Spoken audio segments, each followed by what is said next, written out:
Ada hadis jariyah kalau tidak salah di Sahihul Muslim yang mengatakan ada jariyah bertanya kepada Nabi SAW, Aina Allah? Qalat fis sama'. Bagaimana mentafsirkan atau memahami hadis tersebut, Ustaz? Terima kasih. Hadis jariyah ini kita baca dari segi sanad dan matan. Pertama, kalau dibaca dari segi sanad, Imam Al-Baihaqi dalam As-Sunan Al-Kubra, kisah jariyah ini mudraj min ba'dhin nusakh. Menurut Imam Baihaqi, dalam naskah Sahih Muslim yang asli, kisah tentang Fisama tidak ada.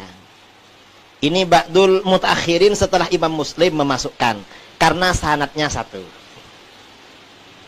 Itu yang pertama. Yang kedua, dari segi matan.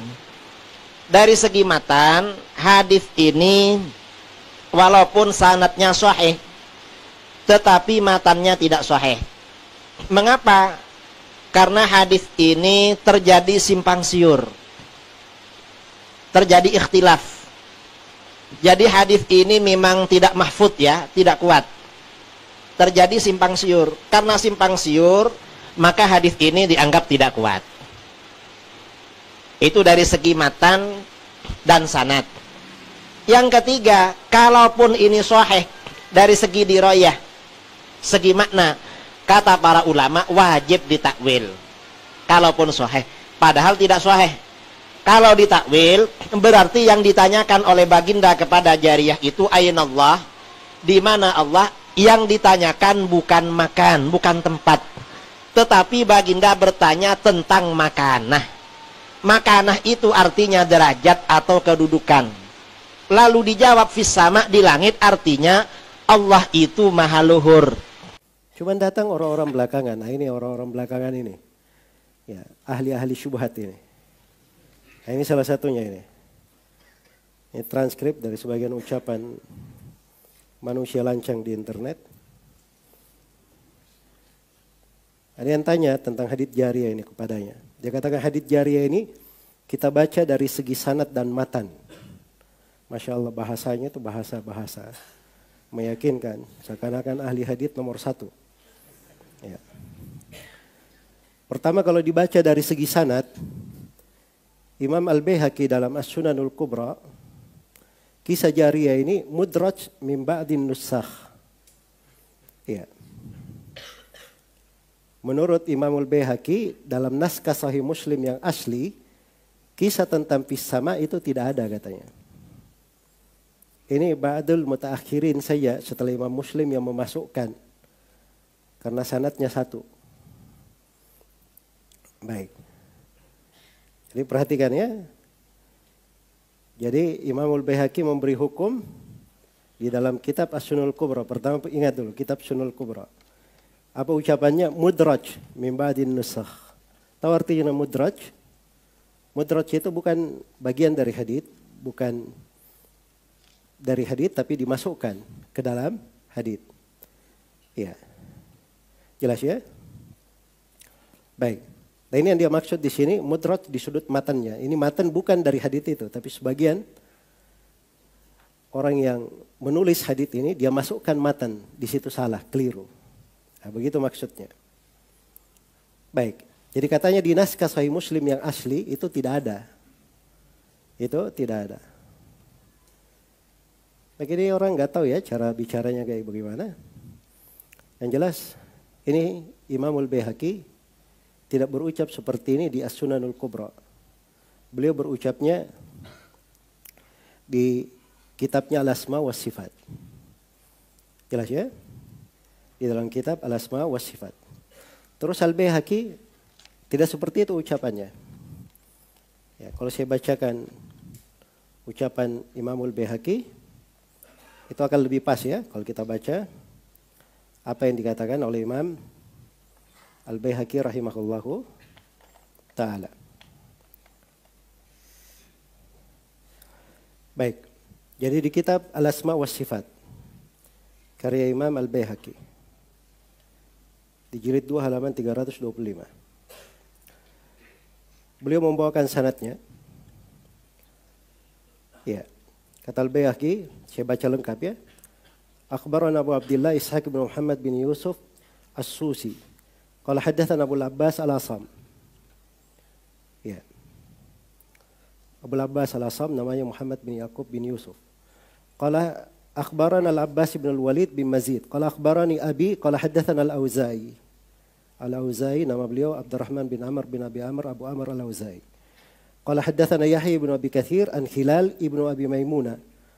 Qala haddatsani Atha ibnu Yasar. Qala haddatsani Muawiyah ibnu Al-Hakam As-Sulami. Nah, sampai sini sudah sama ya dengan sanad Imam Muslim. Qala qultu li Rasulillah sallallahu alaihi wasallam fadzakara al-hadits bitulihi. Kata Muawiyah bin Hakam, saya berkata kepada Rasulullah lalu dia sebutkan hadits dengan panjang. Qala thumma ittala'tu gunaimatan tar'aha jariyatul li kibala Uhudin wal Jawaniyah. Kemudian saya melihat ke sekelompok kambing yang digembalakan oleh budak perempuanku di arah Uhud dan Jawaniyah. Fawajadtu dhi'ba qad asaba minha syatan wa ana rajulun min bani Adam asafu kama ya'safun fasaqaqtuha saqah fasaqaqtuha saqqah thumma saraftu ila Rasulillah sallallahu alaihi wasallam fa akhbartuhu fa'adhama dhalika alayya. Ya, bisa jadi baca fa'adhama dhalika alayya. Qala faqultu ya Rasulullah afala u'tikuha? Qala bala i'tini biha. Qala faji'tu biha Rasulullah sallallahu alaihi wasallam faqala laha aina Allah? Nah, di sini ada enggak pertanyaan aina Allah? Mendengar ya? Maka Nabi berkata kepadanya, aina Allah, di mana Allah? Qalat Allahu fis sama. Maka budak perempuan menjawab, Allah di langit. Qala man ana? Nabi bertanya lagi, siapa saya? Faqalat anta Rasulullah. Maka budak perempuan ini menjawab, engkau adalah Rasulullah. Qala innaha mu'minah fa'atikha. Maka Nabi berkata, sungguhnya dia adalah seorang perempuan mukminah, maka merdekakanlah dia. Kemudian kata Al-Baihaqi, wa akhbarana Abu Bakar bin Fawraq, qala akhbarana Abdullah bin Ja'far, qala haddatsana Yusuf ibn Habib, Yunus bin Habib, qala akhbarana Abu Dawud At-Tayalisi, qala haddatsana Harb ibn Shaddad wa Aban ibn Yazid an Yahya ibn Abi Katsir an Hilal ibn Abi Maimunah an Atha ibn Yasarin an Muawiyah ibn Hakam As-Sulami fadzakarahu bima'na. Kemudian kata Al-Baihaqi apa? Wa hadza sahihun. Dan ini hadits sahih. Siapa yang berucap ini hadits sahih? Hah? Ini Al-Baihaqi sendiri. Jelas ya? Ini orang dia melumahkan nih. Nukil ucapan Al-Baihaqi. Nah. Terus kata Al-Baihaqi, wa qad akhrajahu Muslimun muqatta'an min hadits Al-Auza'i wal Hajjajin As-Sawaf. Imam Muslim telah meriwayatkannya secara terpotong-potong. Maksudnya beberapa bagian, potongan. Dari hadits Al-Auza'i dan Hajjaj As-Sawaf. An Yahya, dari Yahya ibn Abi Katsir, duna qissatil jariyah. Tanpa kisah budak perempuan. Saya mau tanya, tadi saya baca dari Sahih Muslim, ada kisah budak perempuan atau tidak?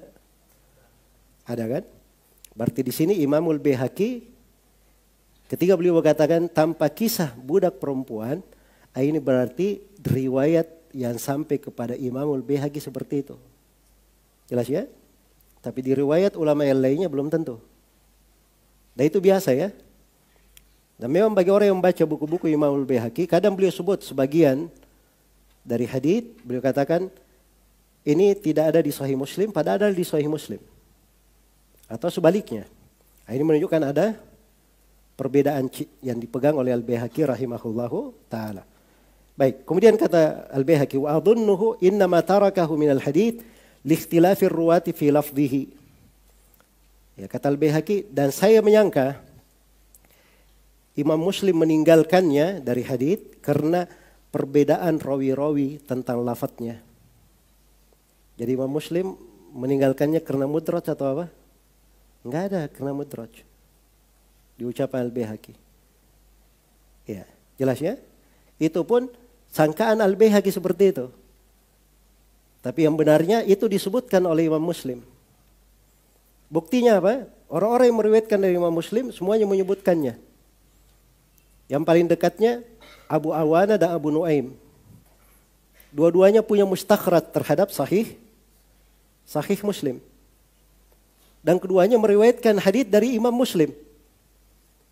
Dari jalur Imam Muslim. Dan dua-duanya menyebutkan ada kisah budak perempuan. Jelas ya? Karena itu ucapan Imam Al-Baihaqi tidak berpengaruh. Iya. Tapi intinya bahwa Al-Baihaqi mensahihkan hadis. Bersamaan dengan itu Al-Baihaqi sendiri dia sebutkan kisah budak perempuan ini. Dan beliau katakan ini hadisnya sahih. Ya. Jelas ya? Tiba-tiba kawan kita ini datang. Masya Allah ya. Seenaknya saja berbicara. Ya ini katanya dari segi sanad ini. Baik. Terus dari segi matan bagaimana? Yang kedua dari segi matan.